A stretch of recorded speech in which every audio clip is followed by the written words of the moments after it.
اللہ کے بندوں کو کھانا اپنے ہاتھ سے پکا کے کھلاتا یا لوگوں کے جھوٹے برتن دھوتا۔ فقیر کی تربیت کے اندر ان دو چیزوں کو بہت دخل ہے۔ یہ انفیکٹ فقیر اپنے ابتدائی دور میں کر گزرتا ہے، کیونکہ اس سے انسان کا نفس مرتا ہے کہ جب انسان کو جھوٹے برتن دھونے پڑتے ہیں لوگوں کے، تو اندر جو کچھ بیت رہی ہوتی ہے اس سے نفس مرتا ہے انسان۔ اور اسی طرح جب اپنے ہاتھ سے کوکنگ کر کے لوگوں کو کھلانا پڑتا ہے تو اندر ٹوٹ پھوٹ کافی ہوتی ہے انسان۔ یہ اس کا مجھے اندازہ اس وقت ہوا جیسے میں نے پہلے دن لوگوں کے جھوٹے برتن دھوئے۔ وہ جتنی پلیٹیں تھیں وہ ڈائننگ ٹیبل سے اٹھا کے سنک تک تو آرام سے آ گئی کہ اس کے نیچے ہاتھ رکھا آ گیا۔ اب اس کو دھونے کا مسئلہ تھا، تو اب اس کو پکڑنا دشوار تھا میرے لیے کہ یہ جھوٹی پلیٹیں میں کیسے پکڑوں گا۔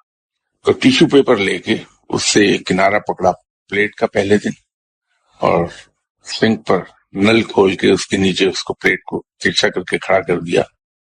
تو پانی کے زور سے اس کے اندر بچا ہوا سالن اور ایسی چیزیں وہ بہہ گئی۔ جب وہ صاف ہو گئی تو پھر اس کو ہاتھ سے صاف کر دیا ویم لگا کے۔